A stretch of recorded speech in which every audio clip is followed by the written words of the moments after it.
Dios les bendiga. Amados, pueden tomar asiento. Damos gracias a Dios por su presencia en medio de nosotros. ¿Verdad? Damos gracias al Señor porque un domingo más, estamos en su casa, que podemos, como dice la palabra, ¿verdad? Hoy les felicito porque tomó la mejor decisión, es congregarse. Amén, así lo declara la palabra. Hoy vamos a hablar un poquito acerca de eso, el por qué es necesario que nos congreguemos, ¿verdad? Está en Hebreos. Pero esta semana, en uno de los devocionales que tienen los hombres, creo que fue el día miércoles, los hombres, hay un grupo de hombres de WhatsApp y siempre compartimos unos devocionales eh, por ese WhatsApp. Y el día miércoles, nuestro hermano que pasó el devocional eh, tocó un tema, ¿verdad?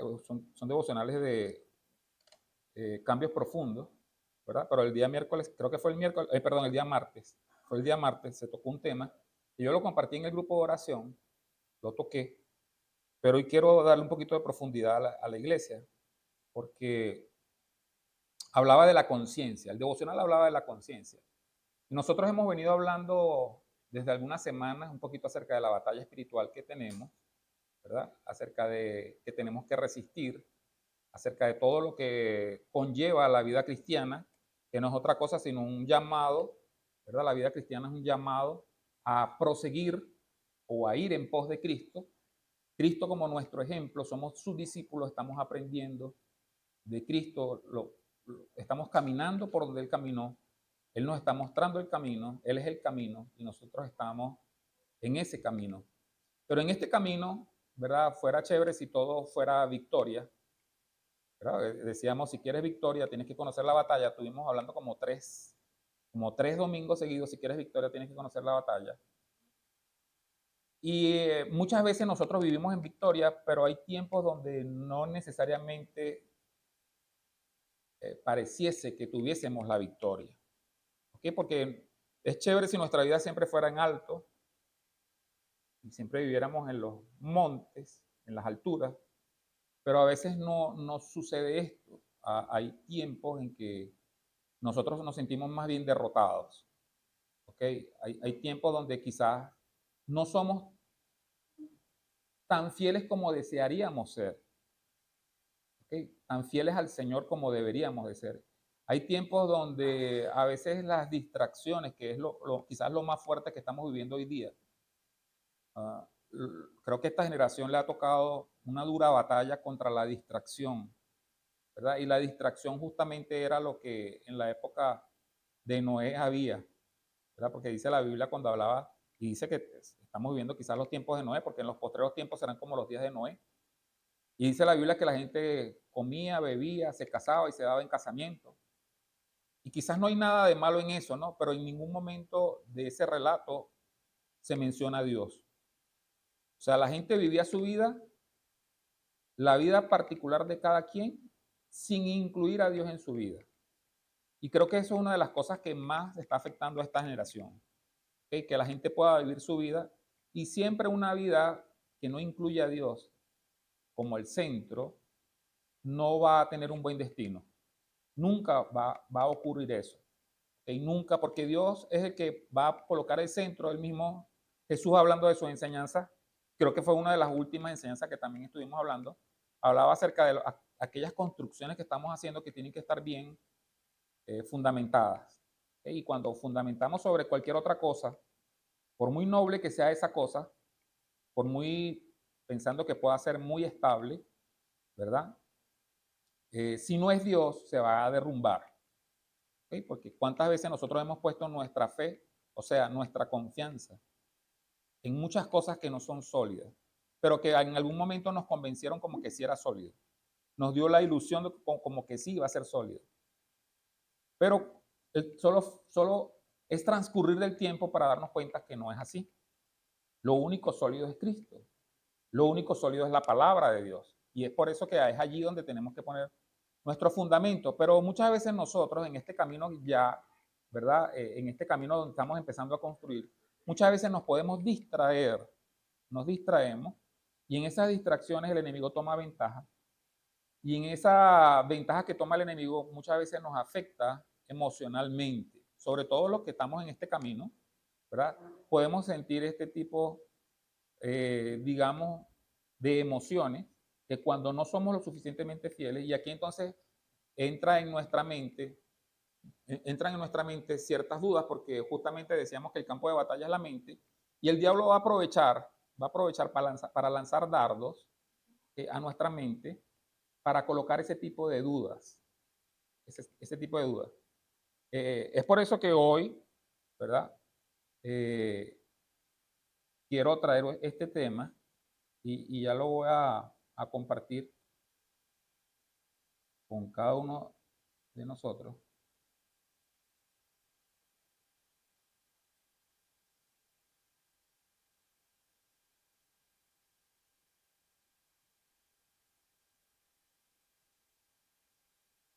Un segundito por aquí.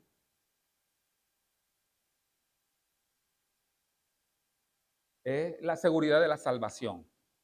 Porque el diablo siempre va a lanzar dardos en cuanto a esto. O sea, siempre van a ver, siempre que uno está en ese tiempo donde uno quizás no ha estado a la altura de las situaciones, cuando uno no ha estado a la altura de las situaciones, el diablo va a lanzar dardos y te va a decir, eres un hipócrita, te va a decir, ¿qué estás haciendo?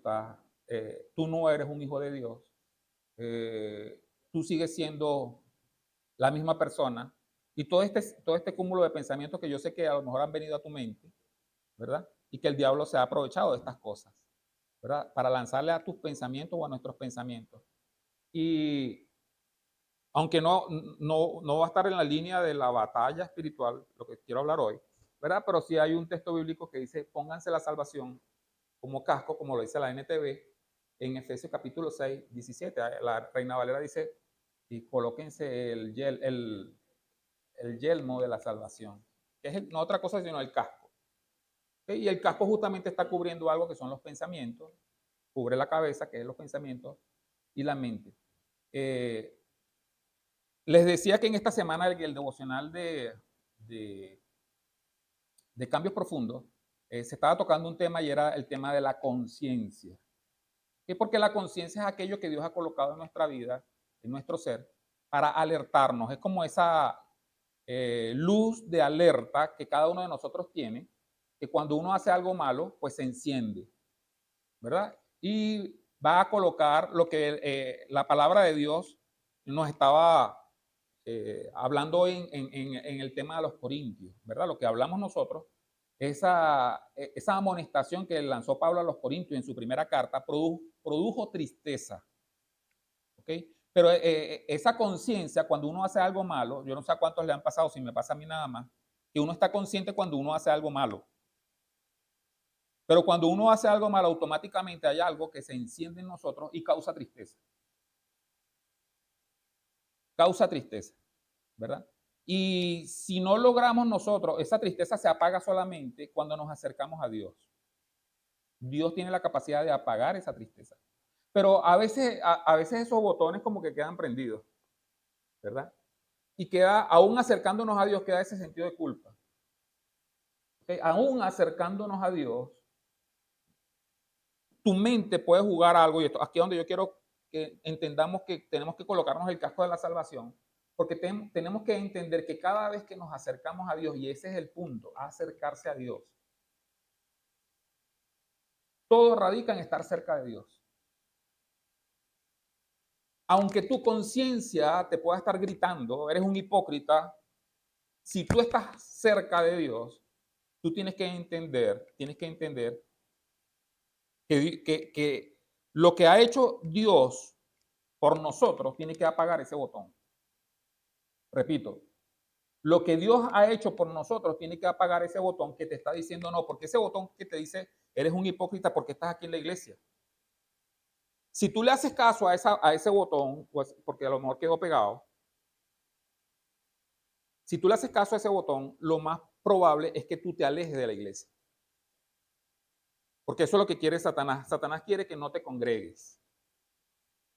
Porque ¿qué tiene el congregarse? ¿Qué tiene? Pues la palabra en hebreo es clara. La palabra dice que nosotros nos exhortamos. Vamos a buscarlo un momentico. No es el tema, pero quiero que toquemos esto por un momento, porque aquí hay algo que es importante. En Hebreos capítulo 10,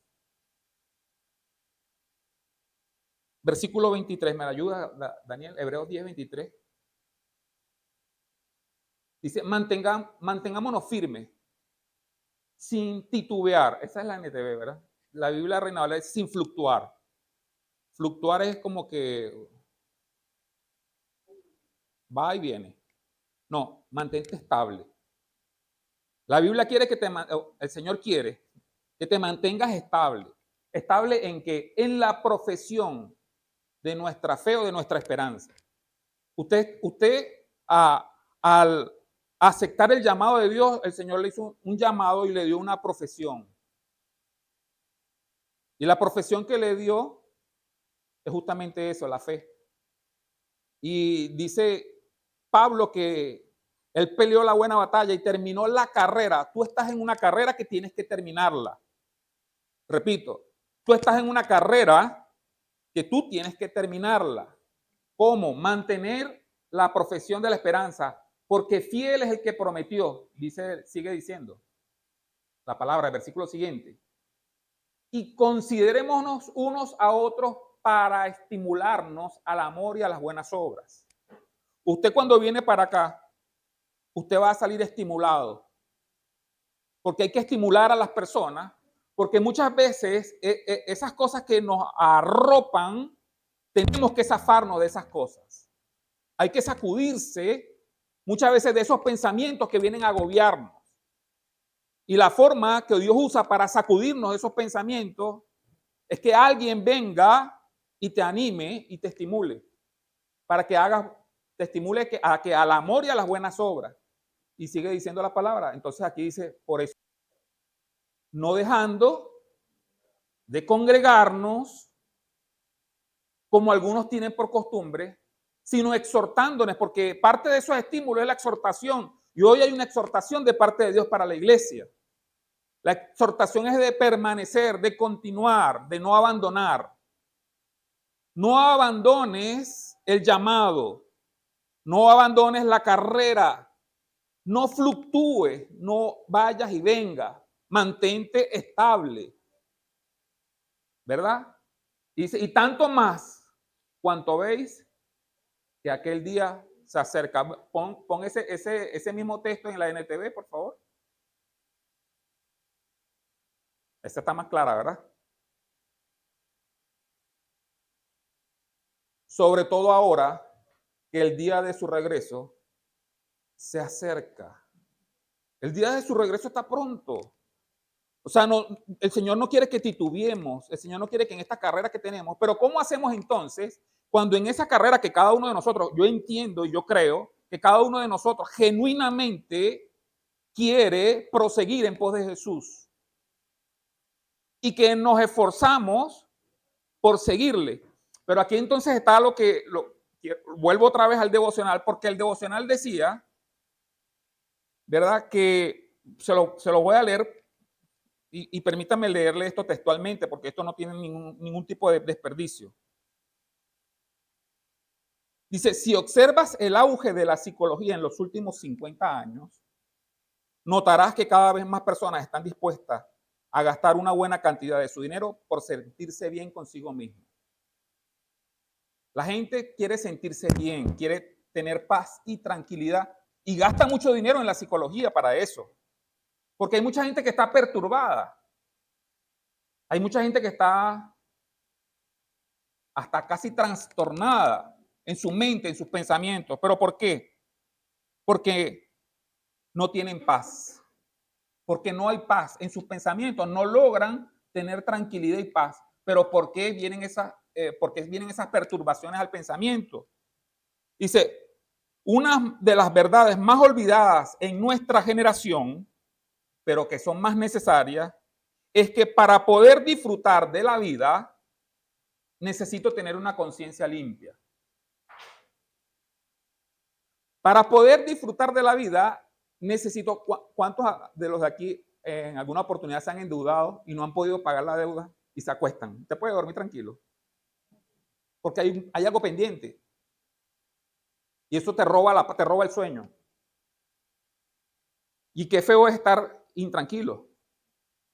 Tus emociones y tu salud peligra cuando no consigues una estabilidad mental, una tranquilidad. Esa estabilidad mental es la paz. Tu salud puede estar peligrando cuando tú tienes una deuda. Pero esta deuda puede ser de dinero, pero también puede ser una deuda moral. Hiciste algo que no convenía. Y entonces eso te perturba. Ay, ¿por qué lo hice? ¿Por qué lo hice? ¿Usted cree cómo puede estar la mente de una persona que puede asesinar a otra?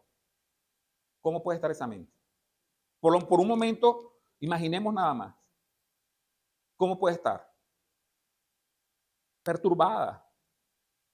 Y más si fue, bueno, si es la primera vez que lo hace, no va a dejar de pensar en eso. La persona que le es infiel a otra,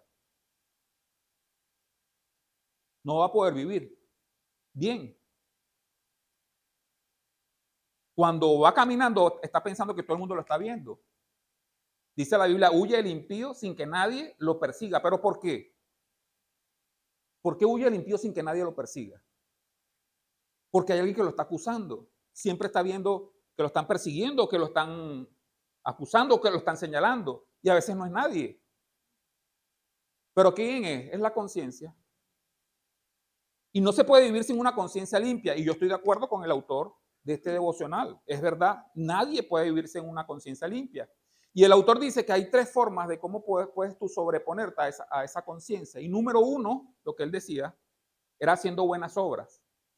O sea, manteniéndote haciendo siempre lo que es correcto y lo que es bueno. Repito, mantenerte una vida intachable. Si mantienes una vida intachable, tu conciencia nunca te va a remorder. ¿Quién puede mantener una vida intachable? Pregunto. Perdónenme, mi vida no es intachable.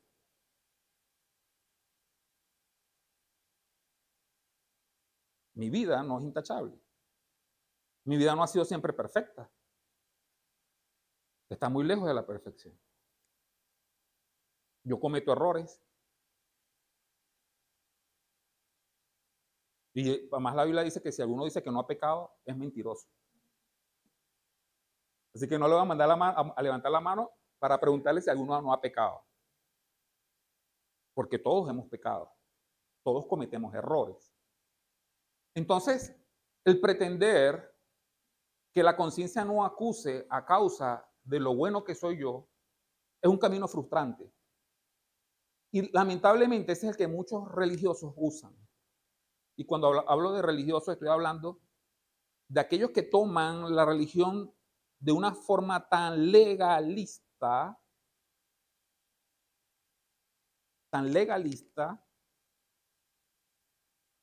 tipo fariseo.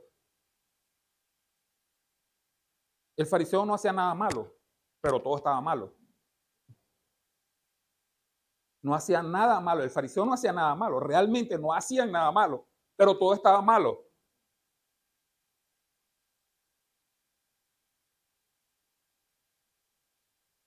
Porque ellos trataban que por su fuerza de voluntad hacer lo que es correcto. Y muchas veces eso es lo que pasa con nuestra vida también.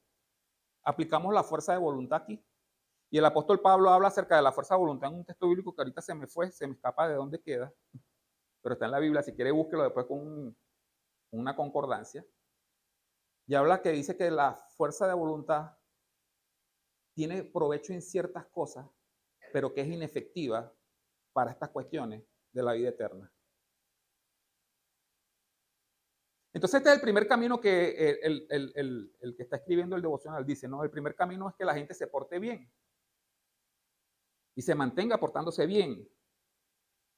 Pero él describe algo que pasa con esta gente. Dice, esforzarnos por reprimir y eliminar cualquier acción o pensamiento que contradiga nuestras convicciones. Esta forma de funcionamiento es completamente inestable e inefectiva. Tarde o temprano, todos volvemos a caer en alguna forma de envidia, de orgullo, de egoísmo o de lujuria. Seguir este camino es un ciclo infinito de levantarse y volverse a caer. Es un ciclo infinito, un ciclo infinito. Te levantas, te caes, te levantas, te caes, te levantas, te caes, te levantas, te caes. Y estás en ese ciclo. Quiero ser bueno, me levanto, me caigo y estás allí. ¿Qué va a producir esto? Doble ánimo y bipolaridad. Esto es poderoso. Estamos aquí hablando de salud mental ya. ¿Ok? Bipolaridad. Esto muchas veces no se habla en las iglesias. Esto hay que hablarlo porque hay mucha gente que no está sana emocional ni mentalmente. Porque caen en bipolaridades. ¿Pero por qué? ¿Por qué se cae en una bipolaridad? Por el querer, con tu esfuerzo, llegar a alcanzar algo que solo Dios puede hacer. Ya vamos para allá, porque hay una segunda opción que él plantea. La segunda opción en cuanto a la conciencia y tranquilizarla, aparte de que tú mismo seas la persona que trates de portarte bien siempre, para que tu conciencia no te redarguya, es apagar la conciencia. La otra opción que él plantea aquí, hay otra gente que no se va a dar mala vida de tratar de portarse bien, sino que apaga su conciencia. ¿Cómo? Cauterizándola, haciendo tantas cosas malas seguidas que ya matar para él es tomar agua.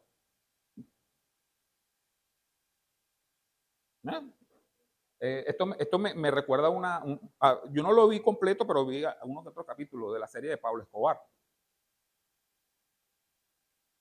Un hombre que era un asesino que mataba, él acabó con toda la policía de Medellín. ¿Okay?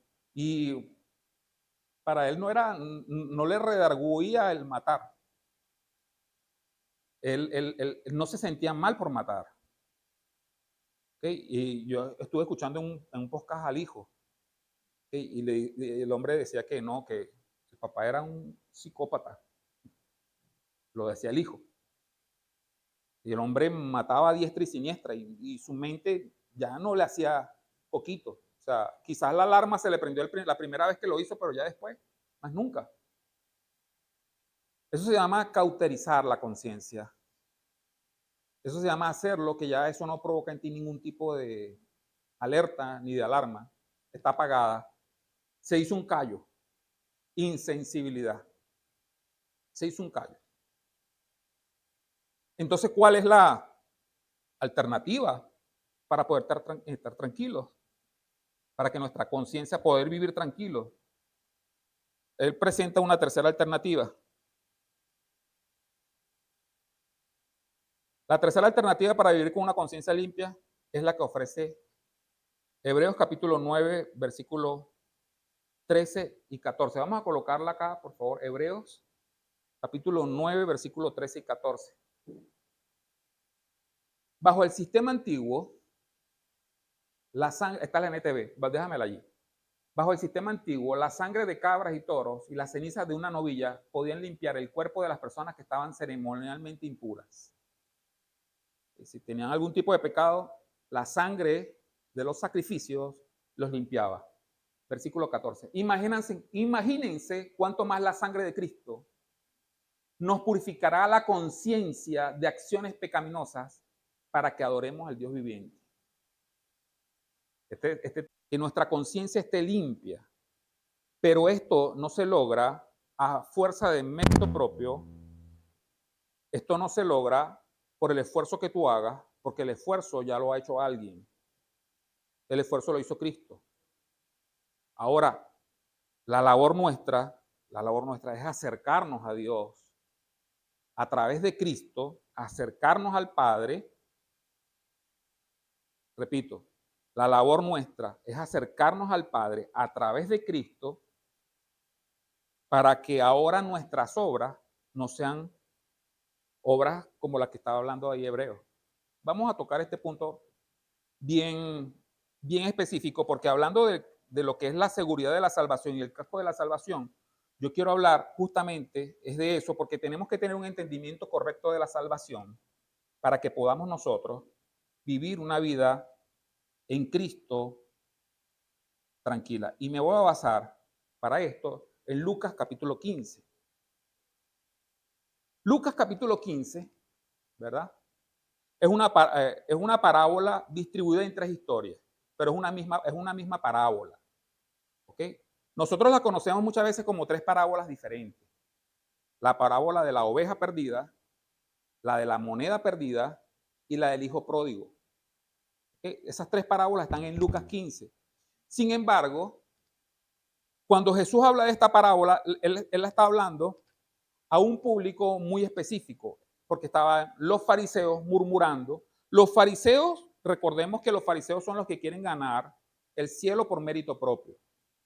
Los que a juro de portarse bien y a través de sus acciones y de sus obras, ellos querían o creían que estaban ganándose el reino de los cielos. Cuando Jesús llega aquí y empieza a hablar y narra estas parábolas, después que Jesús habla de estas tres parábolas, los fariseos quieren matar a Jesús. Para nosotros, cuando nos hablan de esta parábola, nosotros nos alegramos. Decimos, ay, qué bello es el amor de Dios. Los fariseos no. Los fariseos querían matar a Jesús después que Jesús terminó de hablar estas parábolas. ¿Por qué? Y vamos a ver por qué es esto, ¿verdad? Lucas 15, en estas tres parábolas, yo no voy a hacer la descripción completa porque quiero hablar de la salvación específicamente. ¿Okay? Pero estas tres parábolas todas las conocemos, ¿verdad? La primera parábola, que un pastor teniendo 100 ovejas se pierde una, deja las 99 y va tras la que se perdió, y cuando la consigue, la recoge y vuelve y se alegra por haber conseguido la que se había perdido. En esa narración de Lucas 15, el buen pastor es la acción que hace Jesús al ir tras el perdido. Jesús es el que toma la iniciativa de buscar y de rescatar aquello que se ha perdido, porque algo que está perdido no significa que no tenga valor. Repito, algo que está perdido no significa que no tenga valor. Muchos de nosotros confundimos los términos, ¿verdad? Y decimos, el perdido es aquel. ¿Quién es el perdido? Aquel que está llevando una mala vida, el perdido. No, el perdido es todo aquel que no está en el lugar correcto, porque el perdido tiene que ver con el sentido de ubicación, no de la condición de la persona. Yo puedo ser una persona muy refinado, una persona muy estudiada, una persona muy con un estatus o una cultura alta, pero en algún momento me puedo perder, porque esto tiene que ver es con la ubicación. ¿Dónde estoy? Cuando Adán peca, el Señor le pregunta, ¿dónde estás? No porque Dios no conociera dónde estaba, sino porque Adán se había perdido. Adán no sabía dónde era que él estaba, qué había hecho. Dios sabe dónde están todas las cosas. A Dios no se le pierde nada. El que se pierde es uno. Uno es el que muchas veces no sabe. Y que yo siempre digo esto, qué horrible es estar perdido. ¿Alguno se ha perdido alguna vez en algún sitio? ¿Sí? Tú ves para todos lados y ¿para dónde vas a agarrar? Para ti, para cualquier lado que agarres igual. ¿Verdad? Yo siempre hablo una anécdota cuando estuvimos en Mérida recién llegados. Siempre yo digo esto porque esto como que me marcó a mí. Yo llegué al terminal de Mérida y lo primero que salí, yo digo, bueno, aquí es uno piensa que a veces las cosas son como aquí en Caracas, ¿verdad? Que tú agarras un carrito en Caricuao y da la vuelta y te vuelve a llevar a Caricuao. ¿Verdad? Hace la ruta y vuelve a salir y llega donde salió. Allá en Mérida, ¿no? Allá hay dos esquinas, dos lados. Uno va para acá y el otro va para allá y no se devuelven. O sea,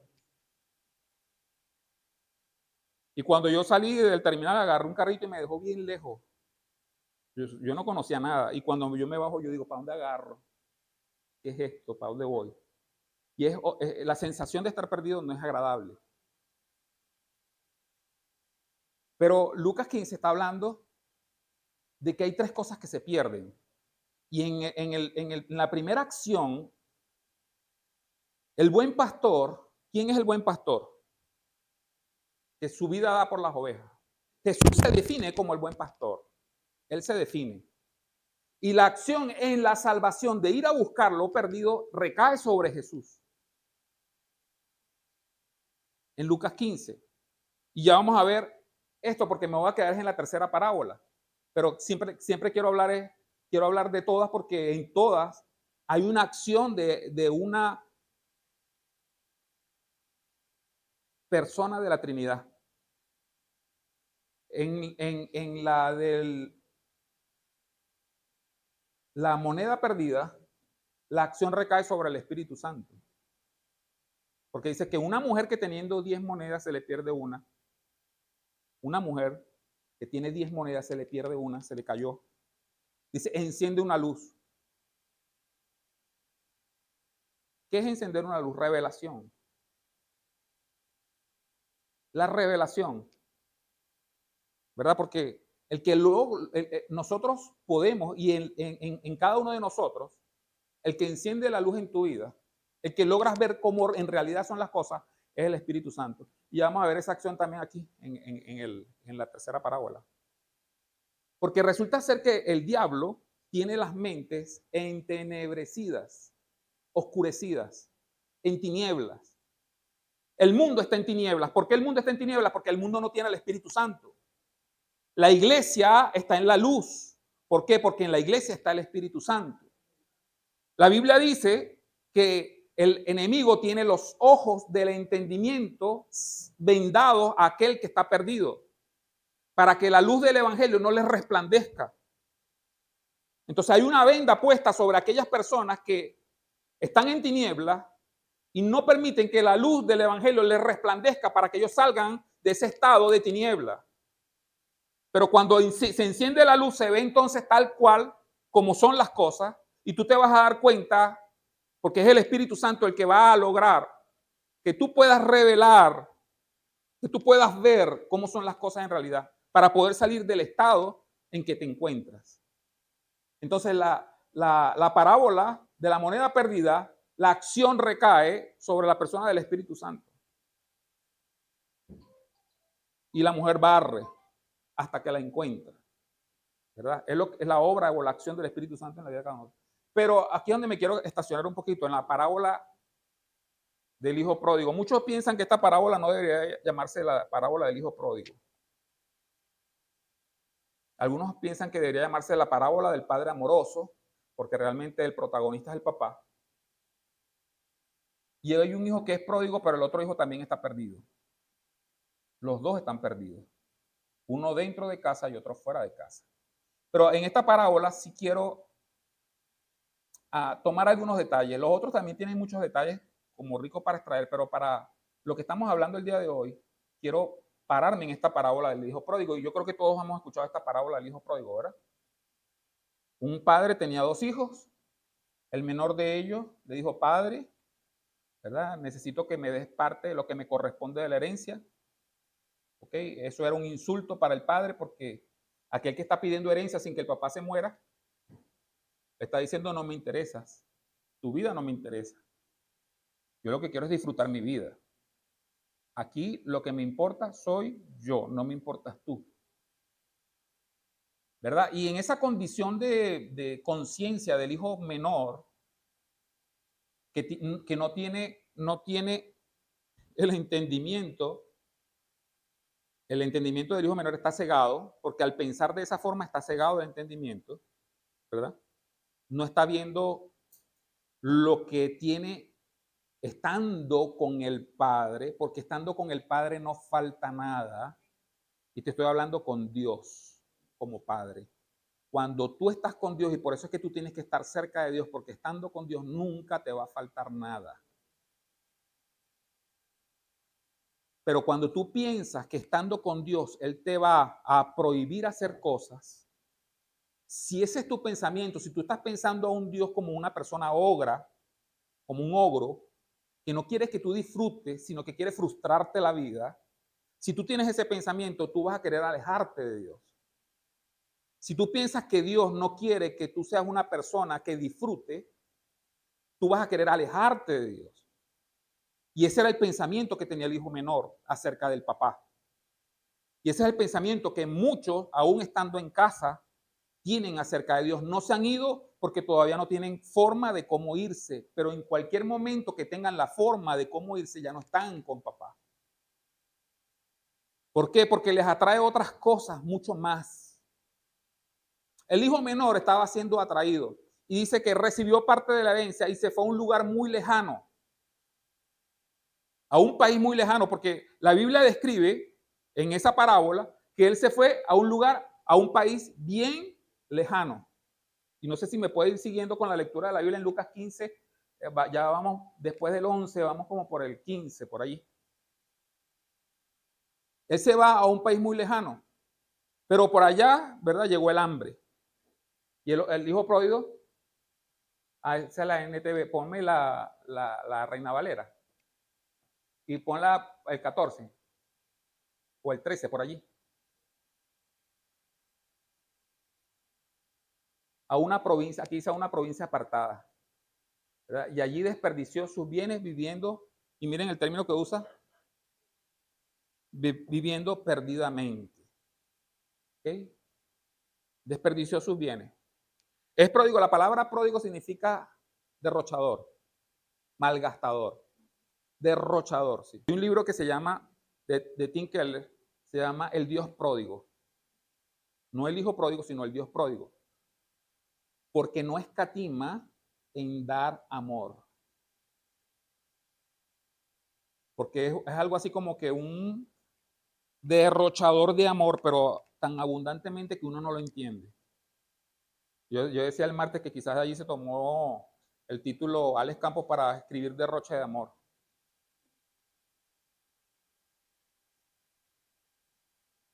¿Sí? Porque eso básicamente es esto. Entonces el hijo se fue lejos. ¿Por qué se va lejos? Porque no quiere que Dios lo vea, porque no quiere que el papá lo vea.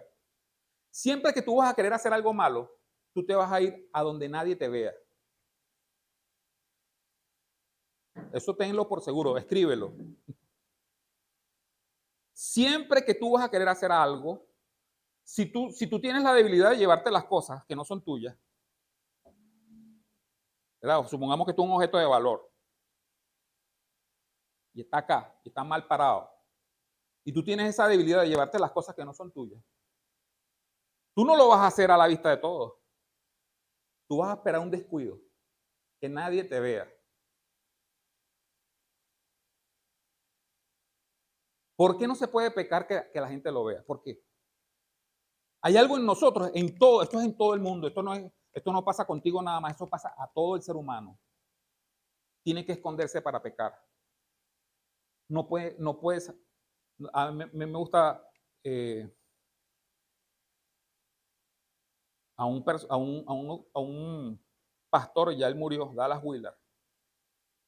Él siempre decía que nadie puede actuar en pecado que lo vean. Bueno, hasta cierto punto, porque ya llega un límite donde ya la gente pierde la vergüenza. O sea, pierde que no importa, yo esto me lo llevo y me voy. Así me vean. O sea, ya rompiste todos los límites.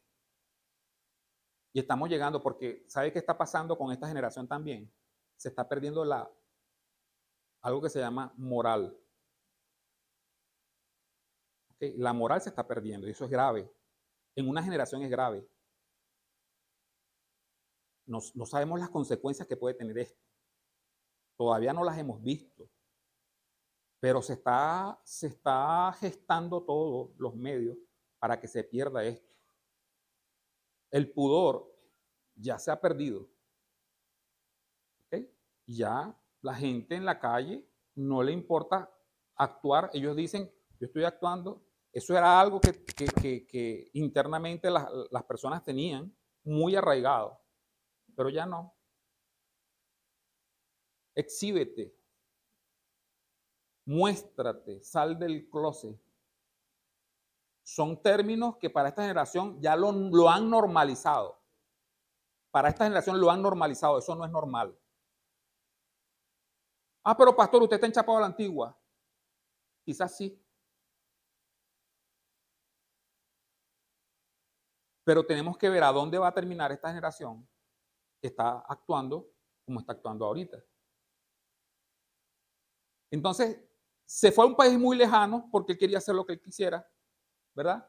Allí, el autor aquí, el autor del libro de Lucas, mejor dicho, el autor Lucas, ¿verdad? Que escribe este libro, él dice, allí desperdició sus bienes viviendo perdidamente y no dijo qué hizo. El hermano mayor después va a decir que sí fue lo que hizo, que gastó su dinero en rameras y en prostitutas, ¿verdad? El hermano mayor sí describe lo que hace porque tiene rabia, ¿ok? Pero él se va. Pero cuando le pega entonces la respuesta de aquellas personas que viven sin Dios, que en algún momento va a llegar la necesidad a su vida y que de alguna forma la persona, ¿verdad? Va, miren el término, sigue avanzando el otro versículo, por favor, 14. Cuando todo lo que hubo malgastado y cuando todo lo hubo malgastado, vino una gran hambre en aquella provincia y comenzó a faltarle de todo. Versículo siguiente, y fue y se arrimó a uno de los ciudadanos de aquella tierra, el cual le envió a su hacienda para que apacentase cerdos. Para un judío apacentar cerdos, de por sí el cerdo era un animal inmundo, que ellos ni lo comen.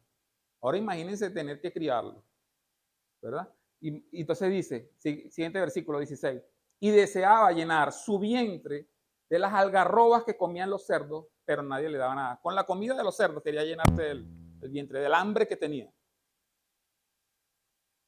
Estaba comiendo de la basura. Llegó al estado de comer basura.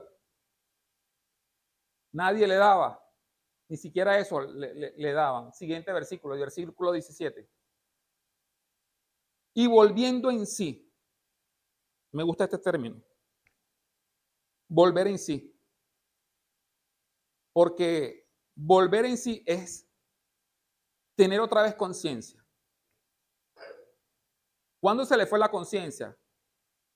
Cuando quiso pedirle al papá lo que era de él. Se le fue, ya estaba perdido.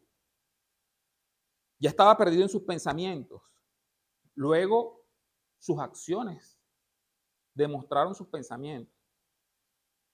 Pero aquí dice, volviendo en sí, dijo. Volver en sí es como cuando alguien despierta de una anestesia. Estaba anestesiado porque eso es lo que hace el pecado, anestesiar la mente, anestesiar a las personas.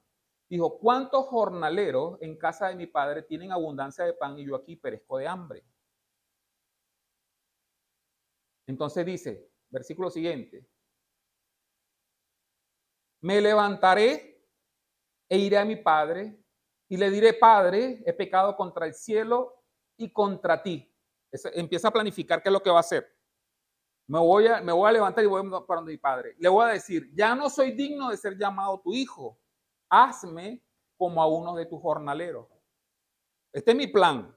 Este es el plan del muchacho. Estaba pasando hambre y dice, es verdad, en casa de mi papá aún los jornaleros comen mejor que yo. Me voy a levantar, voy a ir a la casa de mi padre y le voy a decir, hazme como uno de los obreros, de los de la hacienda.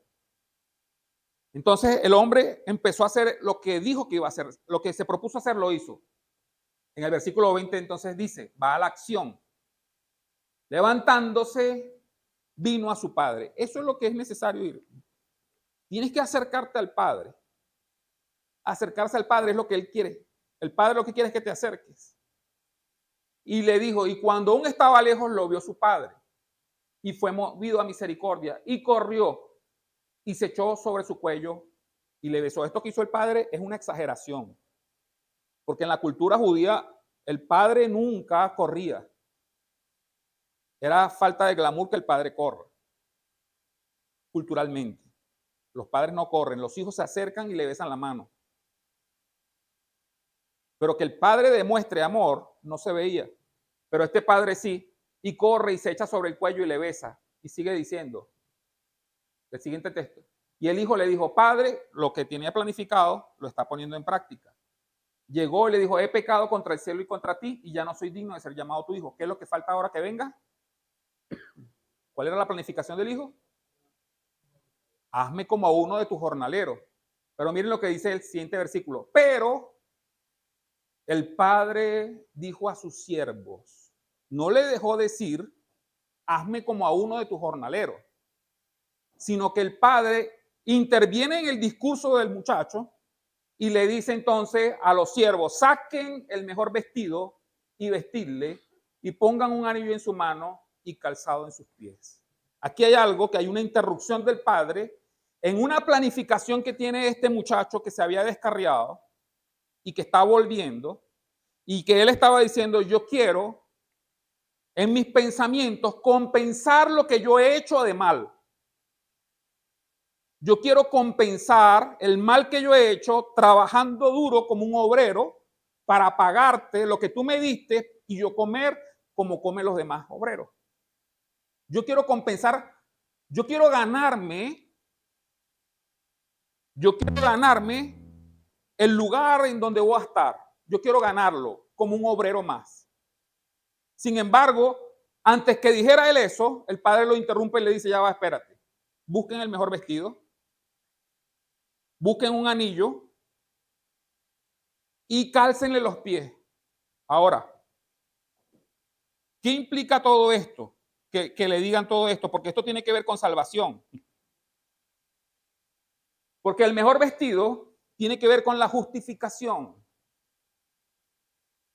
El mejor vestido tiene que ver con la justificación.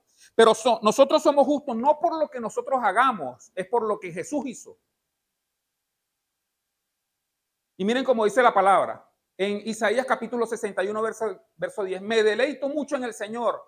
Me regocijo en mi Dios porque Él me vistió con ropas de salvación y me cubrió con el manto de la justicia. ¿Pero de qué justicia?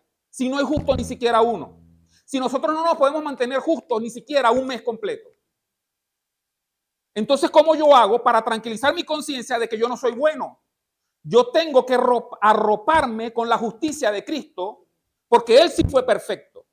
Jesucristo sí no pecó. Es más, miren cómo dice la palabra del Señor.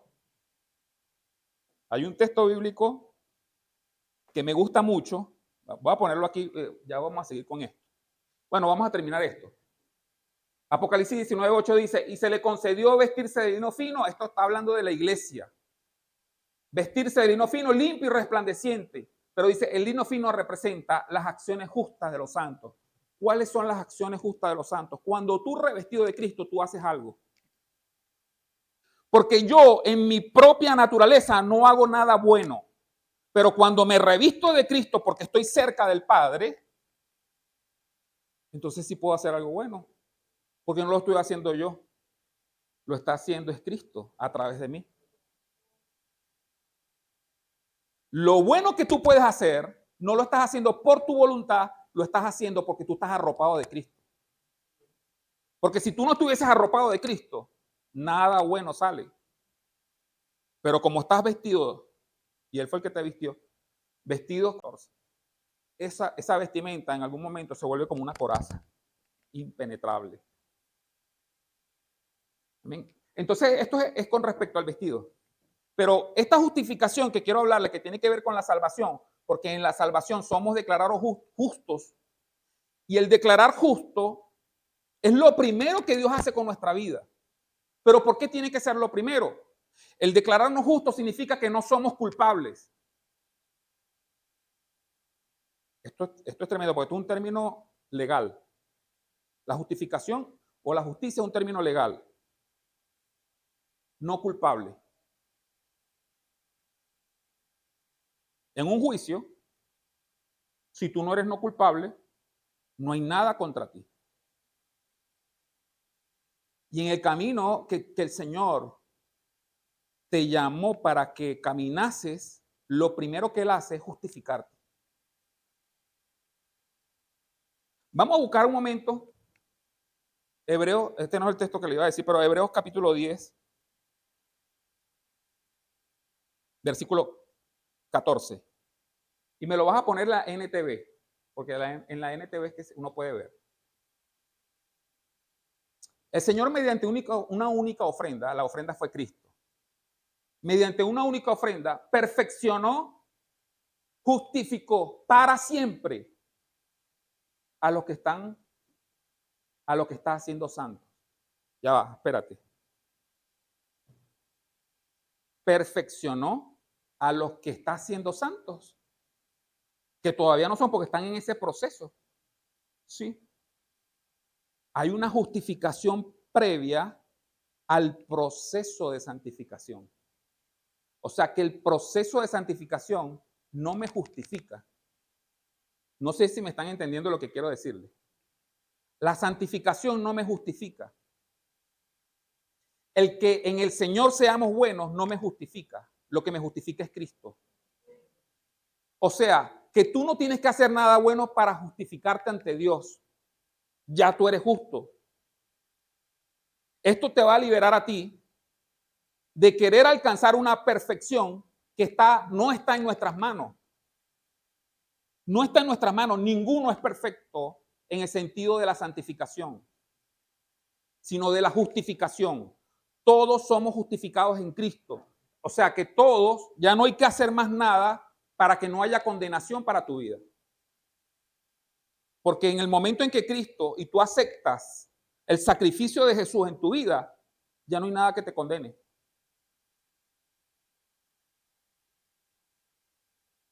Repito, en el momento en que tú aceptas el sacrificio, es porque es un sacrificio santo. Ahora sí voy a ponerles el texto bíblico.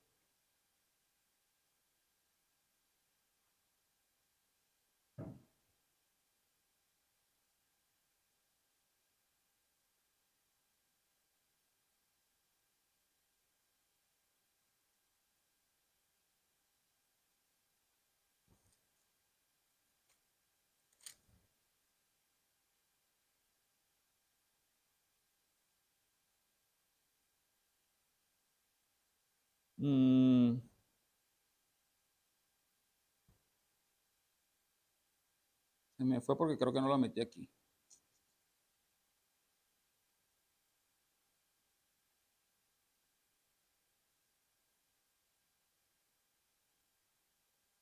No lo tengo acá.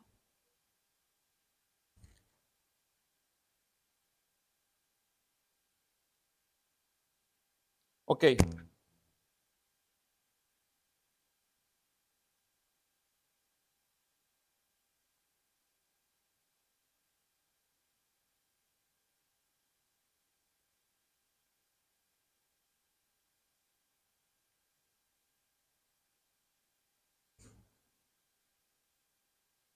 Se me fue el texto que le quería demostrar, que habla de Jesús como el sacrificio perfecto. Dice, nos convenía un tal sumo sacerdote perfecto, santo, sin mancha. Y la descripción que hacían de Jesús, yo decía, eso es lo que uno a veces piensa que uno tiene que ser. Perfecto, sin mancha. Y el que realmente tenía que ser perfecto y sin mancha era Cristo. Cristo era el perfecto. 7, ¿me lo colocas, Daniel? Hebreos 7:26.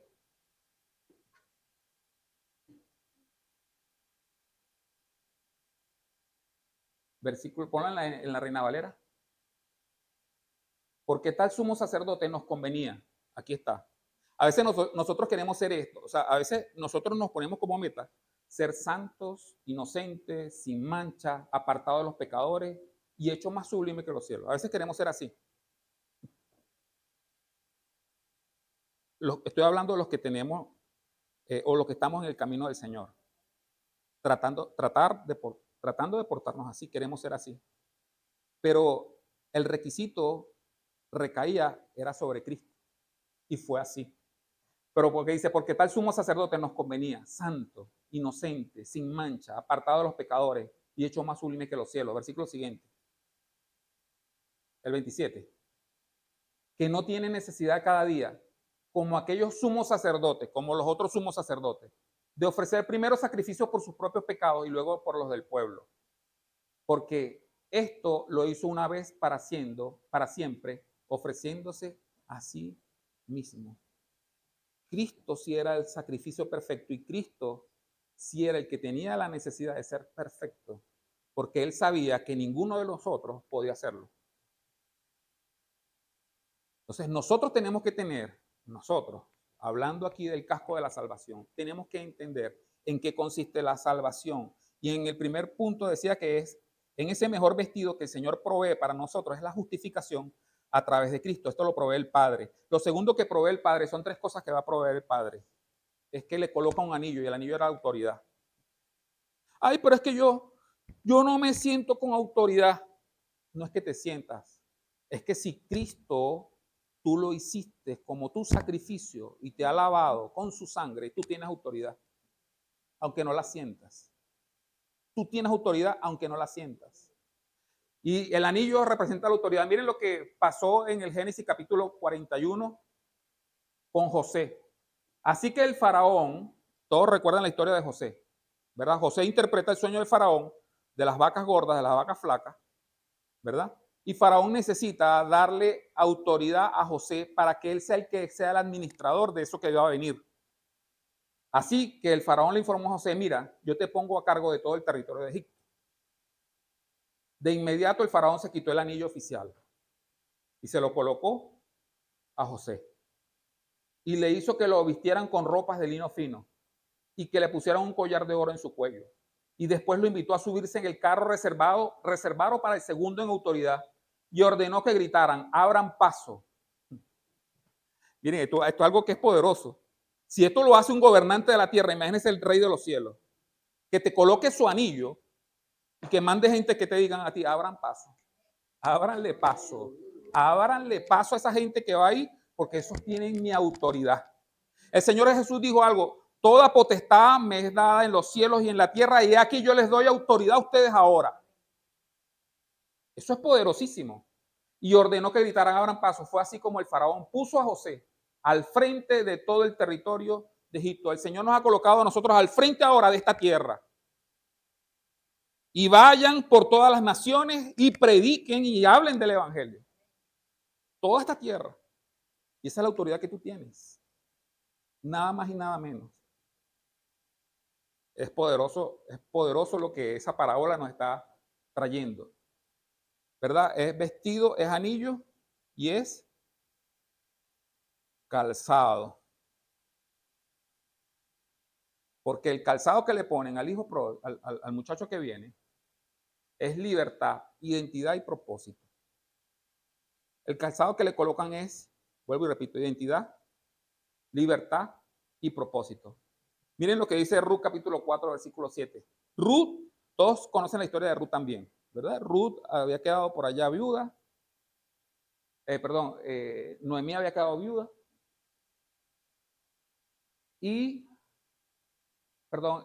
Ruth había quedado viuda y en el capítulo 4, versículo 7 dice, había ya desde hacía tiempo esta costumbre en Israel, tocante a la redención y al contrato, que para la confirmación de cualquier negocio, el uno se quitaba el zapato y le daba a su compañero, y esto servía de testimonio a Israel.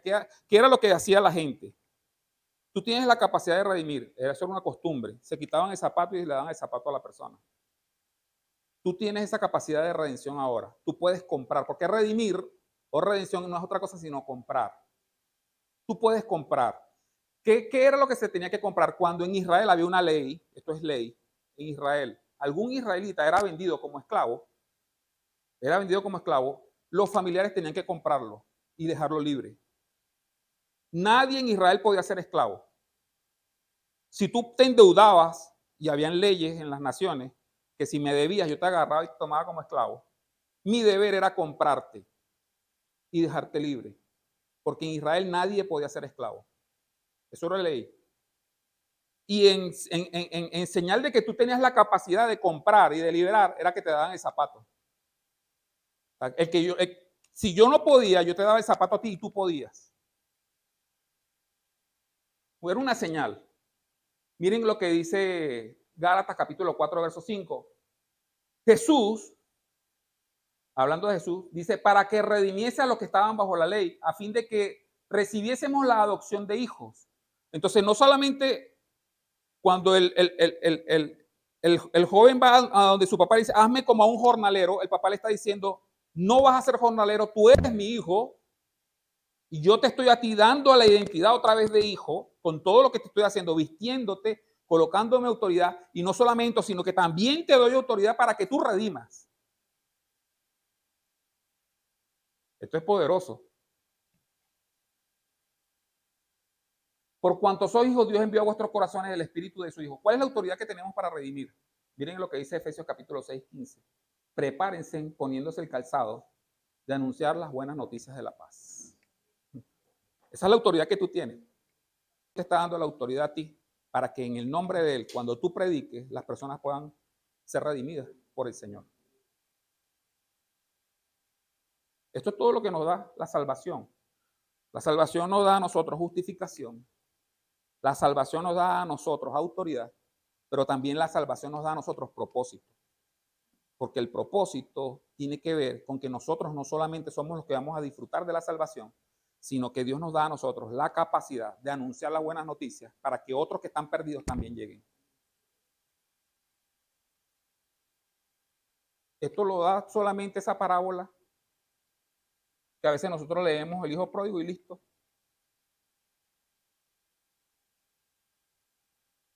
Y el Señor nos está diciendo a nosotros,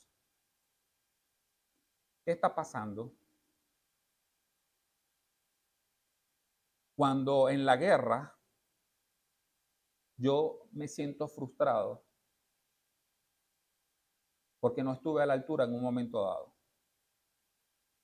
Y vienen los botones de la conciencia a desacreditarme y decirme que ya no eres hijo de Dios, que para que tú vas a la iglesia haces una perdedera de tiempo si tú no vas a cambiar nunca.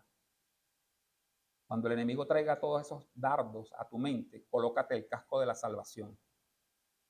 Porque el casco de la salvación te está diciendo, no es lo que yo haga, es lo que ya Cristo ha hecho por mí. Yo hoy me levanto una vez más. Y si por algún momento yo estoy alejándome por causa de los dardos del enemigo que quieren apagar y robar lo que ya Dios me ha dado, yo hoy desecho la mentira una vez más y voy y me acerco otra vez al Padre a través de su Hijo Jesucristo, porque justamente no puede haber santificación sin acercamiento al Padre. Yo quiero que nos pongamos de pie por un momento.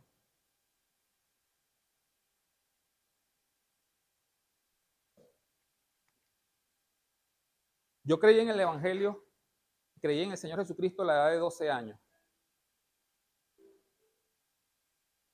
Cuando uno comienza con mucho ánimo. Y hay momentos en la vida que el enemigo pone como tropiezos y uno cae, se resbala.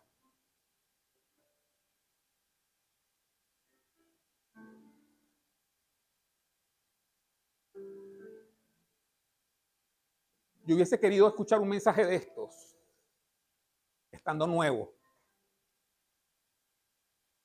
Me hubiera evitado muchos dolores de cabeza.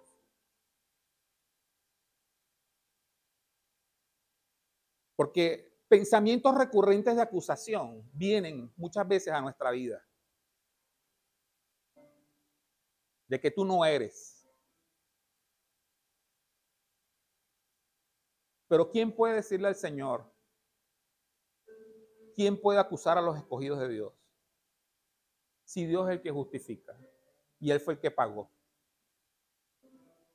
¿Quién puede hacerlo? ¿Habrá alguien que pueda hacerlo? Alguien puede señalarte y acusarte y decirte que tú no eres. Pues el que tal cosa haga es un mentiroso.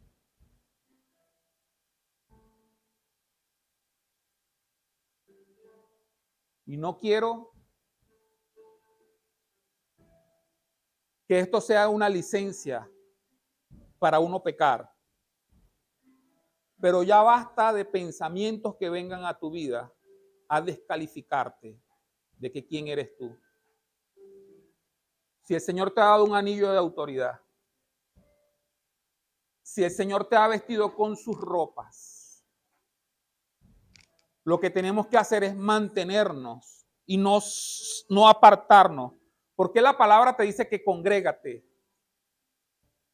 Porque hoy tú estás recibiendo una palabra que te está estimulando. Tú estás recibiendo hoy una palabra que te está exhortando, que te está animando. animando a que no dejes el llamado que Dios te ha hecho, que mantengas sin fluctuar la profesión que has asumido, que te mantengas firme en lo que Dios quiere que te mantengas firme, que te coloques, como dice la palabra de Dios en Efesios capítulo 6, el casco, porque allí es donde Satanás va a lanzarte a tu pensamiento. Pero si tú estás seguro de la salvación, lo que Él ha hecho por ti, si tú estás seguro de lo que Él ha hecho por ti, porque sabes algo,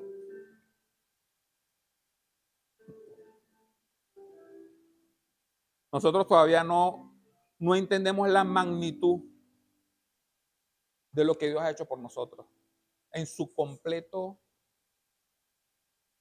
en todo. Nos ha comprado, somos suyos. Eres de Él. ¿Sabes lo que Él dice acerca de lo que son de Él? Nadie lo arrebata de su mano. Nadie. Nadie. Si yo soy el que me agarro, yo estuviera hoy. Si nosotros fuésemos los que nos agarráramos, hoy estuviésemos en problemas. Porque a veces tenemos fuerza, a veces no. A veces tenemos ánimo, a veces no. A veces estamos alegres, a veces no. A veces nos queremos comer el mundo, a veces no. Pero como Él es el que nos agarra, descansa, apaga la condenación en tu mente, porque tú estás seguro en Cristo Jesús. Esa es la seguridad de la salvación. Quiero terminar con este texto bíblico.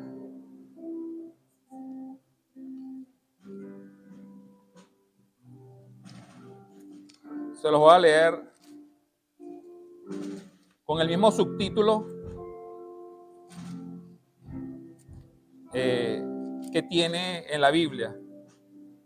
Se lo voy a colocar aquí para que todos lo leamos.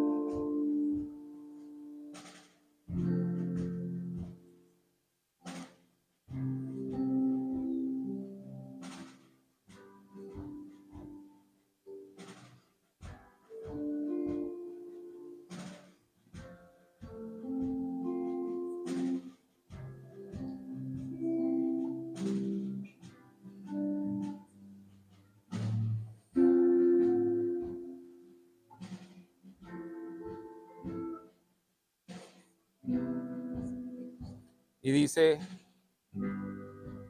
la plena certidumbre de fe. Está en hebreo. Así que, hermanos, teniendo libertad para entrar en Él, por el camino nuevo y vivo que Él nos abrió a través del velo, esto es de su carne, y teniendo un gran sacerdote sobre la casa de Dios, acerquémonos con corazón sincero, en plena certidumbre de fe, purificados los corazones de mala conciencia y lavados los cuerpos con agua pura. Mantengamos firmes sin fluctuar la profesión de nuestra esperanza, porque fiel es el que prometió. Y considerémonos unos a otros para estimularnos al amor y a las buenas obras, no dejando de congregarnos como algunos tienen por costumbre, sino exhortando, y más cuando veis que aquel día se acerca. Esa es la certidumbre de la fe. Señor, te damos gracias por tu palabra. Gracias porque tu palabra hoy